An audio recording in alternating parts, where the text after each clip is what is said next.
मेरो अतीतका पानाहरूको भाग 4 र 5 मैले हटाउन बाध्य भएँ किनकि त्यहाँ कसैको जीवनसँग मेल खान गएको थियो। त्यसैलाई पुनः एडिट गरेर यहाँहरू समक्ष ल्याएको छु। पक्कै पनि स्वीकार्नुहुनेछ। पुनः म भन्न चाहे, यदि कसैको जीवनसित मेल खान गए संयोग मात्र हुनेछ। मेरा अतीतका पानाहरू सुनाउँदा म आकाश छुवाउने प्रशंसाहरू पाउँदै थिएँ। बीचमा रोकिँदा वा प्राविधिक गडबडी हुँदा एक्कासी नालीमा डुबिँदै लाग्यो। हुन त भएको पानी बितेको जीवनका विषयमा सोचेर समय बर्बाद गर्नुको कुनै अर्थ छैन भन्ने थाहा हुँदाहुँदै पनि म आफूलाई पटक पटक यही निर्थक अभ्यास लिइरहेको पाउँछु। कहिलेकाहीँ लाग्छ मेरो स्वभावको कमजोरी हो। आफै सोध्छु, बेकारमा विगतको डोरी किन तानिरहेको छु। अनेकौं कारण र घटना एक ठाउँ जम्मा भएपछि मात्र त्यो निर्माण हुन्छ जसलाई हामी जीवन भन्छौँ। तर म पनि कुनै किन हो, म बारम्बार आफूलाई विगतका ससाना कुराहरू फर्की निहालिरहेको पाउँछु। जीवनको हाइवेमा पनि गाडी अगाडि बढ्दै जाँदा अनेकौं गाउँ बस्ती सहर र मानिस छुट्दै जान्छन्। हुन त चिप्ला कुरामा फसेर उल्लु बन्न तयार जमात भएको ठाउँमा अरूलाई किन दोष दिनु। जोसँग जे सिट छ त्यसैले काम चलाउने त हो नि। पृष्ठभूमिको वातावरणमा जति अँधेरो हुन्छ टाढाको बत्ती त्यति नै चम्किलो देखिन्छ। कसैको सम्मानजनक निर्गम अवसर मैले पालना गरेको छु। खोलाको धार जति धेरै तीव्र हुँदै जान्छन् तर पौडिएर तर्नेको महत्त्व त्यसै अनुपातमा बढ्दै जान्छ। संसारमा कोही पनि मानिस कुनै पनि अर्को मानिस जस्तो हुन जरुरी छैन। हामी सबै बराबर रूपले विशेष वा उत्तिकै साधारण छौँ। किन कोही जस्तो हुने, आफू जस्तो हुने नि। कति जल्छौ आरिसेले आफै जल्दै गर, म त हिँड्छु मेरै बाटो खुट्टा तान्दै गर। माफ गर्नुहोला, यहाँ मैले कुन्ती मोक्तानको गाना सम्झन पुगेँ। जीवन भनेको हमेसा बर्खाको खरे जस्तो कराउनु मात्र होइन रहेछ। जीवनमा कराउने बेला हुन्छ अनि जीवनमा शान्त हुने बखत पनि आउँछ। कहिले भिडभाडलाई ठेलेर, कहिले चिरेर दौडमा अगाडि बढ्ने, दुनियाँ संसार जित्ने, आकाशको तारा टप्प टिपेर मन पराएको प्रेमीलाई उपहार दिने जस्ता आदि इत्यादि विचार आउन स्वाभाविकै हो। समयको घाउ पुर्दै जाँदो रहेछ तर खत बाँकी नै रहँदो रहेछ। यदि म मरेर गए पनि यो मेरो डायरीमा, मेरो किताबमा लेखेको संस्करण अनि युट्युबमा वाचन गरेको स्मरण मेरो पुस्ताहरूले मेरा अतीतका पानाहरू हेर्नेछन्, सुन्नेछन्। यसको प्रभाव कोसे ढुङ्गाको रूपमा रहनेछ भन्ने सोचमा म भएको हुनाले मात्र लेखेर वाचन गरेको हुँ। पुनः एकपटक दोहोऱ्याएर भने, यो मेरा अतीतका पानाहरूको भाग 4 पनि यदि तपाईहरू कसैको जीवनसँग मेल खान गएमा सम्मिलित मात्र हुनेछ।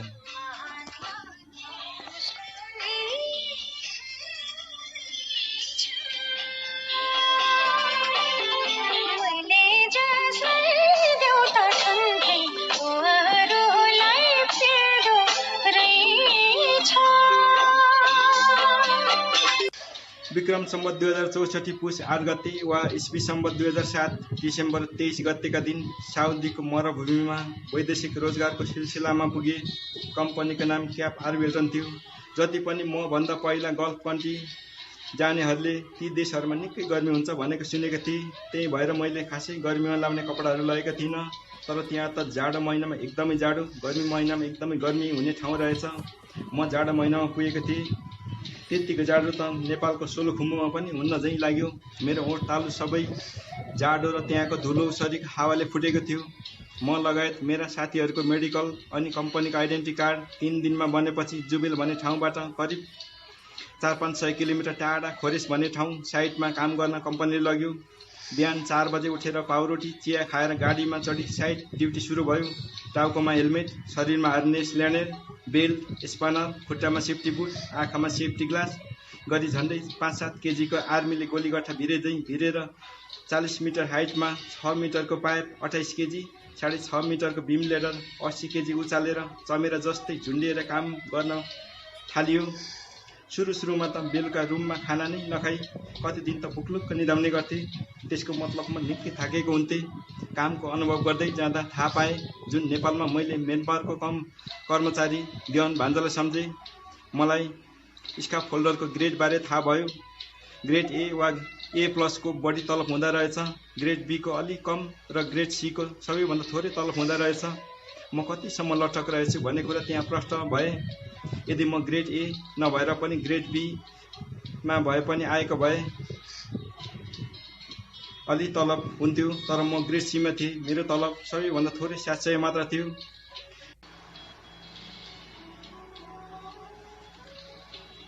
साइटमा काम गर्दा मलाई निकै गाह्रो भएको थियो। एकजना नेपाली लुगा दाई भन्ने सुपरभाइजर हुनुहुन्थ्यो। म काम गर्न सक्दिनँ दाई, यदि मिल्छ भने नेपाल पठाइदिनुहोस् भनेर मैले कुरा राखेको थिएँ। यति सजिलो कहाँ हुन्छ र, मिल्दैन भाइ भन्नुभयो। म साइटमा काम गरेको पनि 14 दिन भइसकेको थियो। अब त काम गर्न अलि बानी परिसकेको थिएँ। एक दिन बिहान 10 बजेतिर मसँग काम गर्ने मेरो ग्रुप लिडर बुद्धि लिम्बुकोमा फोन आयो। म फेरि जुबेल यार्ड अफिसमा जानुपर्ने भएछ। तिम्रो पिपी सबै छाडेर टेलरमा जान्छौ रे, अलि काम गर्न तिमीले जाने थियौ, अब फेरि तिमी जुबेल जाने भयो भनेर बुद्धि लिम्बुले भन्नुभयो।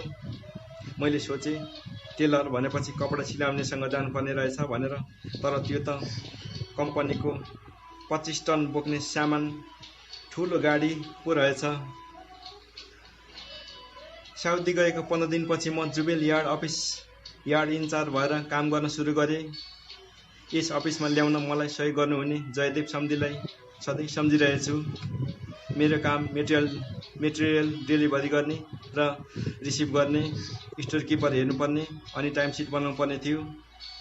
काठमाडौँबाट मेरो काइला दाइले फोन गर्नुभयो, पापा पहाडमा निकै सिरियस बिरामी हुन्छ भनेर। म हाते गाउँमा मेरो जेठा दाइको छोरा कान्छा सुनिल लगायत मेरा गाउँका सम्पूर्ण दाजुभाइहरूले मेरो पापालाई हेलपोस्ट लानु भएछ। त्यहाँ पनि पापालाई ठिक नभएपछि माइला दाई, साइला दाई, काइला दाईसँग सल्लाह गरेर पापालाई उपचारका लागि काठमाडौँ ल्याउने कुरा भयो र हेलीमा ल्याउँ पनि। 1 हप्तासम्म टिचिङ हस्पिटलमा पापाको उपचार गराउँ। पापालाई निमोनिया भएको रहेछ। 1 हप्तापछि डाक्टरले पापाको अवस्था अन्तिम छ, हामी बचाउन सक्दैनौँ भनेपछि विक्रम सम्वत 2067 वैशाख 12 गतेको दिन आमा साइली भाउजू, काइला दाई भाउजू भएर हेलीमा गाउँ नै लानुभयो। गाउँ पुर्याएर जन्मघर भित्र हुलेको करिब आधा घण्टापछि पापाले हामी सबैलाई टुर बनाएर जानुभएको खबर काइला दाईले फोन गरेर सुनाउनु भयो। मेरो पापालाई 2 वर्षपछि मेरो विवाहको ठुलो भोज खुवाउने मेरो सपनाभित्रको क्यानभासलाई डढेर लगाइजै भयो। पापाको चाहनाहरू अधुरो भयो। कली लाग्दो त्यो दिन म एक्लै रोएँ, धेरै रोएँ। भित्रभित्रै दुःख पुग्ने ठाउँ थिएन, पीडा सुनिदिने कोही थिएन। म साँच्चीकै संसारमा एक्लो महसुस भएको जै लाग्यो। सबै पीडा आँसुमा बगाएँ। मेरो सपना काँडे तारको बार लागे झै भयो। त्यो दिनबाट पापासँगको माया चुडियो, पहिरो भत्किए झै भयो। वेदना र पीडाको आगोले जलेर मेरो हृदय खरानी भयो। यस्तो आपत घडीमा 7 समुद्रको पारी देशमा थिएँ। यदि म नेपालमा भएको भए पनि मेरो पापाको अन्तिम पटक मुख हेरेर पापा मलाई क्षमा दिनुहोस् है, मैले तपाईँको इच्छा पुरा गर्छु भनेको थिएँ, तर गर्न सकिनँ, मलाई माफ गरिदिनुहोस् है भनेर अन्तिम पटक पापाको भाव पर्ने थिएँ। तर त्यो पनि मेरो जीवनमा घाउ र व्यथा बनिदियो।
मलाई गिल्टी फिल भयो। यदि मेरो छुट्टीमा थाइल्यान्ड नगई नेपाल गएको भए पक्कै पापासँग भेट हुन्थ्यो। तर मलाई के थाहा यति चाँडो मेरो पापालाई दैवले चुडेर लान्छ भनेर। मैले पापा बिरामी भयो भनेर सुनेको दिनदेखि म काम गर्ने कम्पनीलाई मेरो पापा चिकित्सा बिरामी हुन्छ, मलाई 1 महिनाको छुट्टी पाऊँ भनी निवेदन पेश गरेको थिएँ। तर आफूले भनेको, आफूले सोचेको जस्तो कहाँ हुँदो रहेछ र। बल्ल तल्ल पापा बितेको भोलिपल्ट उदासीनता यात्रा बोकेर समयका पलहरूसँग सङ्घर्षित हुँदै वेदनाका आँसुहरू पिउँदै मेरो हवाई यात्रा लामो नबनाइदिनुहोस् भगवान्। त्यो निलो आकाश मुनिको हवाईजहाज भित्रको 200-300 जनाको माहौलमा कहिले पथरिँदै त कहिले उचालिँदै लक्ष्यहीन यात्री बनेर 4 घण्टाको यात्रा 4 दिन लागे झैँ नेपालको काठमाडौँ आइपुगेको थिएँ। साइला दाई दुबईबाट, माइला दाई हङकङबाट पनि त्यसै दिन आइपुग्नु भएको थियो। काठमाडौँ 1 दिन बसेर भोलिपल्ट पहाड गयौँ। घरमा पुगेर मेरो एक लिएका आमालाई ढोग गर्न खोजे। आमाले हुँदैन सानो, तेरो पापाले छाडेपछि हामी जुठोमा छौँ, अहिले ढोगभेट चल्दैन है। 13 दिनमा तेरो पापाको तुरुन्तारण सकेपछि मात्र ढोगभेट चल्छ। बरु तिमीहरू पर पापा राखेको छौ, त्यहाँ गएर मट्टिदिएर आऊ भनेर आमाले भन्नुभयो। पापाको सागरतिर गयौँ। पापा त माटोसँग मिलिसक्नु भएको थियो। घाम ओह्रालो लागेर सूर्यले पृथ्वीलाई दिने प्रकाश अन्तै सरेझैँ पापा भएको ठाउँमा अँध्यारोले प्रवेश गरिसकेको थियो। मेरो मन त्यस्तै भयो, जिन्दगीको भरोसा नहुँदै रहेछ। पापा एकपल्ट फेरि माफ मागे है, मलाई माफ गरिदिनुहोस्, तपाईँको इच्छा पुरा गर्न सकिनँ। स्वर्गमा बास होस्। हार्दिक श्रद्धाञ्जली पापा, तपाईँको आत्माले शान्ति पाओस् है। बस मट्टी दे फुल चढाए।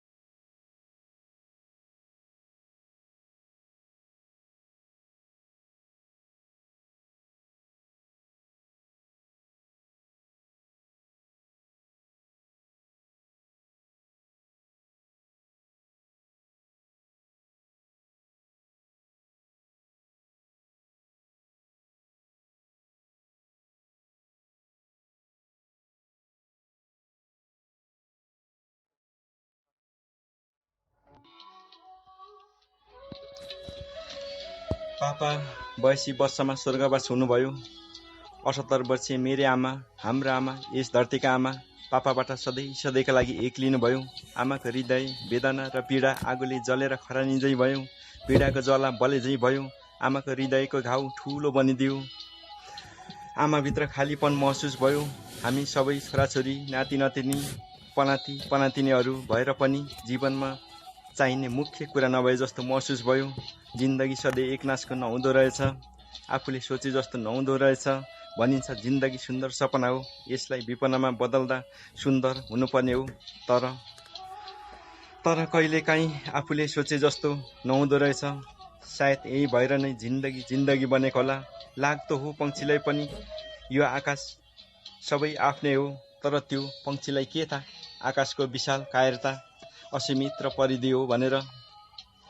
त्यसै गरी हाम्रो शरीरको पनि के भरोसा, कहिले चोटपटककोमा त कहिले अङ्गभङ्गको सम्भावना, कहिले देहलीलाको समाप्ति।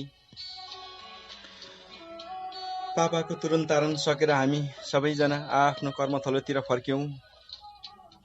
म फेरि साउदी कर्मथलो फर्किएँ। साउदीबाट म बेला बेलामा मेरो एक्लिएका आमालाई फोन गर्ने गर्दथेँ। आमा काठमाडौँ नारायणथान साइला दाईको घरमा बस्नुहुन्थ्यो। जति पटक म मेरो आमालाई फोन गर्थेँ, विदेश नबस सानो, तिमीहरूको पापा गाउँमा एक्लै छ, आइजा अनि उतै पहाड गएर बसौँ। मेरो सपनामा पनि तिमीहरूको पापाले चाँडो गाउँ आइजा, काठमाडौँ नबस भनेको छ। यो मेरो आमाको दर्दनाक शब्द सुनेपछि म भावविल हुने गर्दथेँ। हुन्छ आमा, अब म 1 साल पुग्ने बित्तिकै आउँछु अनि गाउँ गएर बसौँला है। यहाँ भन्दा मेरो शब्द थिएन। हुन पनि हो, गाउँघरका वृद्धहरू गाउँघरमा यताउति तलमाथि वरिपरि हरियाली, गाउँमा बस्ने बानी, काठमाडौँमा बस्नु भनेको जेलमा बस्नु सोसर नै हुन्छ। दिन गते महिना गन्दै म पनि साउदी गएको 1 वर्ष भयो। मलाई साउदीबाट एकैचोटि एक्जिट आउन त कम्पनीले दिएको थिएन। म छुट्टीमा जान्छु भनेर विक्रम सम्वत 2068 भदौ 12 गते म नेपाल काठमाडौँ फर्केँ। काठमाडौँ आएको 3 दिनपछि आमासँग गाउँ खोटाङ गयौँ। आफ्नो गाउँ, आफू जन्मेको हुर्केको ठाउँ पुगेपछि मेरी आमा निकै खुसी हुनुभएको थियो।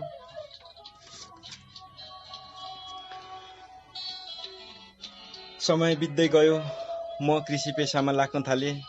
च्याउ खेती, फलफुल खेती जस्तो सुन्तला, कागती, अनार, केरा, जापानिज नासपति, एभोकाडो, जापानिज अलवेद, अंगुर, आँप, लिची, अलैँची, माछा पालन, कुखुरा पालन, बाख्रा पालन गर्ने योजना बनाएर मैले सुरु पनि गरेँ। धेरै वर्षपछि गाउँमा बाँझो रहेको जग्गाहरूमा कृषि खेतीमा लागेकोले मेरी एक्ली आमा निकै खुसी हुनुभएको थियो। हाम्रो आमाले पहिलादेखि नै सुर्ती सेवन गर्नुहुन्थ्यो। त्यसै कारणले गर्दा आमा दमको बिरामी हुनुहुन्थ्यो। त्यसैले गर्दा म आमालाई बेला बेलामा Lamidanda एयरपोर्टबाट Kathmandu teaching hospital check गराउन ल्याउने गर्दथे। विक्रम सम्वत 2071 असार महिनाको कुरा हो। आमा बुइपा छिप्ती माइली नानाकोमा 3 दिन बसेर घर फर्कनु भएको थियो। त्यसबेला आमाको उमेर 81 वर्षको हुनुहुन्थ्यो। नानाको घरबाट हाम्रो घर आइपुग्न करिब 2 घण्टा जति लाग्छ। तर 81 वर्षीय आमालाई बिहान 8-9 बजे हिँडेर आउनु भएको, करिब 4-5 बजेतिर मात्र आइपुग्नु भएको थियो। पहाडको बाटो उकाली ओह्राली हुने भएकोले आमा पसिनाले भिज्दै उहाँले लाउनु भएको शरीरको कपडा निथ्रुक्क भिजेर त्यही शरीरमा नै सुकेको हुनाले भोलिपल्ट आमा बिरामी हुनुभयो। त्यसबेला गाउँमा गाडीको बाटो थिएन, तर खन्ने योजना बनाउँदै थिए। आमालाई व्यथाले झन्झन च्याप्दै गएको हुनाले दाइहरूको सल्लाह बमोजिम आमा बिरामी हुनुभएको 2 दिनपछि हेलीमा उपचारका लागि काठमाडौँ टिचिङ हस्पिटल नै लगे। टिचिङ हस्पिटलमा 1 हप्ता राखेपछि आमा निको हुनुभयो। आमालाई निमोनिया भएको रहेछ। यसरी निमोनियालाई पराजित हुँदै आमा निको हुनुभएकोले म निकै खुसी भएँ। आमा पनि खुसी हुनुभयो। आमाको औषधहरू खुवाउने तरिकाहरू भनेर नारायणथान साइला दाइको घरमा आमालाई कान्छी नानाको साथमा छाडेर म पहाड रोपाइँ गर्न गएँ। आमालाई हस्पिटलबाट निको भएर साइला दाइको घरमा छाडेर आमा म गाउँ जाँदैछु, तपाईँ अलि दिन बसेर पुरै सन्चो भएर आउनुहोस् है भनेर म गाउँ गएको 3 दिनपछि आमा पुनः बिरामी भएर हस्पिटल नै भर्ना हुनुभएको खबर पाउँदा म निकै आत्तिएँ। मतलब आमा फेरि पनि बिरामी हुनुभएछ। आमाको बिरामी बल्झिएछ। आमालाई हस्पिटलमा हेरचाह गर्ने माइली भाउजू, साइला दाइको छोरीहरू करुणा, मेलिना, कान्छी नाना, काइला दाइ हुनुहुन्थ्यो। आमाको बिरामीको अवस्था फोनबाट छिनछिनमा अपडेट हुने गर्दथे। आमाको अवस्था एकदम राम्रो छ भन्ने खबर पाउँदा म निकै खुसी हुन्थेँ। विक्रम सम्वत 2071 असार 30 गतेको कुरा हो। म गाउँमा घर अलि तल बेडे भन्ने खेतमा बाख्रालाई घाँस काट्न गएको थिएँ। बिहान 7 बजेको थियो। काठमाडौँबाट टिरिङ फोन आयो। रिसिभ गरेँ। फोन काइला दाइले गर्नुभएको थियो। भाइ कान्छा, आमाले हामीलाई छाडेर जानुभयो है। काइला दाइको यस्तो शब्दले म सुनसान भएँ। ममा सबै शून्यता छायो। आमासँगको माया चुडियो। मेरो मुटुमा नमिठो पीडाको गाँठो बस्यो। पापा बितेको 4 वर्ष नपुग्दै फेरि म टुरो भएँ। हामी टुरो भयौँ। आमासँगको 1 हप्तापछि भेट्ने आशामा पुरा भएको थियो। त्यो त हुने भयो, तर लासामा आज पनि त्यो दिनको स्मरण गर्दा मुटुको ढुकढुकी नै रोकिए जस्तो हुन्छ। तर के गर्ने, जीवन जे जस्तो भए पनि जिउनै पर्ने। त्यसैले पीडाको खाडलमा सासिँदै भए पनि जिइरहेको छु।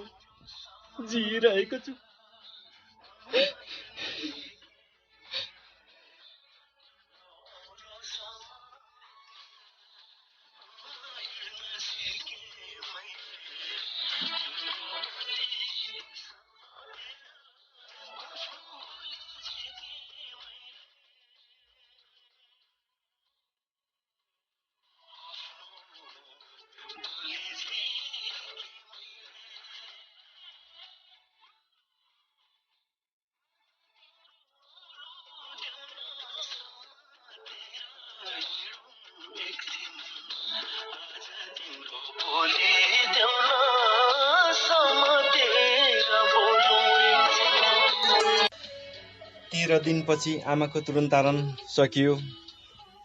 आफ्नो गाउँ आफै बनाऊ भन्ने मूल नाराका साथ लिँदै मैले गाउँमा मोटर बाटो खन्ने योजनाको अभियान बनाएर म आफै अभियन्ताको प्रमुख अध्यक्ष बनेको थिएँ। मेरो मुख्य योजना भनेको गाउँमा मोटर बाटो ल्याएर गाउँमा नै कृषि उत्पादन गरी बजारसम्म पुर्याउने अनि उत्पादकत्व बढाउनु भन्ने थियो। योजनाको नाम ग्रामीण कृषि सडक नुनथला आबु थियो। मोटर बाटो खन्ने योजना टार्गेट भनेको डल्ले दुखुवा दोबानदेखि आबु भन्ज्याङसम्म करिब 4 किलोमिटर थियो। यसमा मुख्य एजेन्डाहरू भनेको मेरो 1 नम्बरमा सरकारको मुख नताक्ने, आफ्नै योगदानमा बाटो खनाउने र 2 नम्बरमा भनेको गाउँलेहरू सबैले बाटो खन्दा आफ्नो जग्गामा परेका खण्डमा विरोध नगर्ने भन्ने निर्णय थियो। 1 नम्बरको एजेन्डा भन्नाले सरकारको मुख नताक्ने, हामीले सरकारलाई नगचगच्याउने, गाउँबाट वैदेशिक रोजगारमा गएकाहरूसँग 20-20 हजारको दरले योगदान रकम सङ्कलन गर्ने र गाउँमा रहेकाहरूले आफू खुसी आफ्नो क्षमताले भ्याएसम्मको योगदान दिने भन्ने निर्णय र सहमति गरेका थियौँ। विक्रम सम्वत 2070 पौष 1 गतेका दिन ग्रामीण सडकको शिलान्यास गरिसकेका थियौँ। विक्रम सम्वत 2071 साउन 4 गतेबाट डल्ले र दिखुवा खोलाको दोबानबाट मोटर बाटो खन्न सुरु गर्यौँ। कहिले तेलको अभाव त कहिले जग्गाको विवादले गर्दा 22 दिनमा 3 किलोमिटर हाबु भन्ज्याङसम्म सडक खनियो। बजेटको अभावले हामीले माथि जुन टार्गेट भन्ज्याङसम्म थियो त्यहाँसम्म पुर्याउन सकेनौँ। बजेट करिब हामीले 11 लाख जति उठाइसकेका थियौँ। काम गर्नेको नाम खोइ के जति भने चाहिँ गाउँघर समाज वारिपारिको गाउँ चौतर्फीबाट मेरो आलोचना नभएको होइन। त्यस समयमा साबिक नुनथला गाविसमा डोजर रहित गाविस घोषणा थियो। त्यो पनि मैले गाविसलाई नै उल्लङ्घन गरी चुनौती दिए जस्तो भएको थियो। कतिजना त मेरो जग्गा खनिस, भर्खरै रोपेको धानको नाश गरिस् भनेर ढोडे खुकुरीले भालेले पोथीलाई घुमाए झै फनफनी मेरो अगाडि पछाडि गर्दै आवेगमा आएका थिए। तर म कहिल्यै जाइ लागिन, सहेर बसे, सुनेर पनि नसुने झै गरे। मैले यस्तो सोचे कि अहिले नबुझे पनि भोलि भविष्यमा पक्कै उहाँहरूले बुझ्नुहुनेछ। मैले झगडा गरेँ भने पक्कै मेरो हार हुनेछ। चुप्लाक कान्छा चुप्लाक, तेरो पक्कै जित हुनेछ। झगडा नगर्नु नै राम्रो, सहनु नै तेरो जित हो। यसरी मैले संयम भएर मेरो लक्ष्य पूरा गरेँ। आखिर मेरो जित भयो। उदाउन लागेको सूर्यको रङ रातो हुन्छ अनि अस्ताउन लागेको सूर्यको रङ पनि रातै हुन्छ। त्यसबेला मलाई सम्मानभन्दा पनि बढी अपमान भएको थियो। तर म अपमानमा पनि आत्तिन, सम्मानमा पनि मात्तिन, किनकि त्यो मलाई दुवै अर्थहीन थियो। मैले हर प्रयास गरेँ आफूलाई परमात्माबाट जे जस्तो क्षमता प्राप्त गरेँ त्यो क्षमता पुरापुर आफ्नो व्यक्तित्वमा फुलाए। बर्खाको मौसममा पनि खोलाको प्रवाह तीव्र भएन भने, त्यसले चरको आवाजमा घट बढाएर उत्पन्न गरेन भने खोलाको अर्थ नै के रह्यो र? मानिसलाई निष्पट अन्धकारबीच बाटो पहिल्याउन त्यति गाह्रो हुँदैन जति अप्ठ्यारो उजेलो बत्तीको तिरिमिरी बीच अगाडि बढ्दा हुन्छ। मानिस अँधेरोमा जति गडमडाउँछ तिरिमिरी उजेलोमा भौतारिने डर झनै हुन्छ।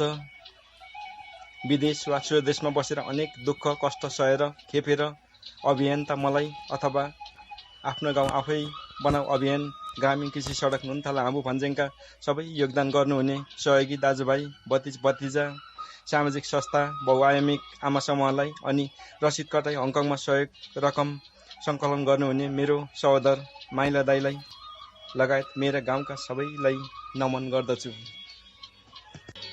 विक्रम सम्वत 2071 असोज महिनाको कुरा हो। काठमाडौँ गङ्गालाल हस्पिटलमा मेरो साइँले भाउजूको मुटुको अपरेसन गर्नुपर्ने भयो।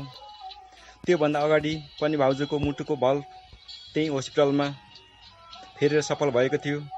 भाउजूको मुटुको विराम 16-17 वर्ष अगाडिदेखि नै सताउँदै आएको थियो। भाउजू औषधिको भरमा बाँच्नु भएको थियो। समयको गतिलाई न कसैले रोक्न सक्छ न कसैले छेक्न नै सक्छ। भाउजूको अपरेसन हुनुभन्दा 3-4 दिन अगाडि नै गङ्गालाल हस्पिटलमा भर्ना हुनुभएको थियो। हस्पिटलमा साइँला दाइ हुनुहुन्थ्यो, म पहाडमा थिएँ। समय समयमा साइँला दाइसँग फोन कुरा हुन्थ्यो। भाउजूको अपरेसन भएको बेलुका साइँला दाइले मलाई फोन गरेर भन्नुभयो, कान्छा भाउजूको अपरेसन भएको 3-4 घन्टा भइसक्यो, अझै होस आएको छैन, भाउजूलाई भेन्टिलेटरमा राखेको छ। म भरको भगवान देवी देवता भाकल सबै मनमनी गरिसके। अब कान्छा तैँले पनि त्यो हामी जन्मेको जन्मघरको कुलदेवता पूर्वे देवी देवता सबैको प्रार्थना गर, पूजा गर है। आमा बाबुको आत्मालाई पनि उहाँहरूको सागरमा गएर सबै भाउजूको बारेमा सुनाउनु है, कतैतिर भाउजूको होस आउँछ कि भन्दै साइँला दाइले निकै भावुक भएर भन्नुभयो। मैले हुन्छ दाइ नआत्तिनुहोस्, भाउजू ठिक हुन्छ भनेर साइँला दाइले अराएको बमोजिम गरे। विक्रम सम्वत 2071 असोज 81 गते बिहानै साइँला दाइले फोन गर्नुभयो। उहाँका आवाज निकै स्तब्ध थियो, मलिन थियो। उहाँले रुँदै भन्नुभयो, तेरो भाउजूले हामीलाई छोडेर गए कान्छा, अब म एक्लो भए। आमाले छोडेको घाउमा मलम लगाउँदै पाइला चाल्दै थियौँ कान्छा। हाम्रो खुसीमा भगवान खुसी रहेनछ क्यारे। त्यही भएर होला आमाको मृत्यु भएको 2 महिना 25 दिन पुग्दा नपुग्दै तेरो भाउजूको पनि असामयिक निधन हुन पुग्यो। आमाको निधन भएको घाउको खाटो पनि बस्न भ्याएको थिएन। फेरि अर्को घाउ लाग्न पुग्यो, तेरो भाउजूले छोडेर गयो, म एक्लो भए। साइँला दाइको यस्तो शब्दले म सुनसान भए, स्तब्ध भए। यति गहिरो चोट लाग्यो कि त्यो गहिराई नाप्ने आजसम्म कुनै यन्त्र पनि बनेको छैन। म त्यो गहिराईको कसरी तुलना गरौँ? हे भगवान, हामीलाई मात्र किन दुःखै दुःख र पीडाको गहिराईमा डुबाउँछु? मैले भगवानलाई सम्झेर प्रश्न गरेँ, तर उत्तर पाइन। मैले उत्तर पाइन।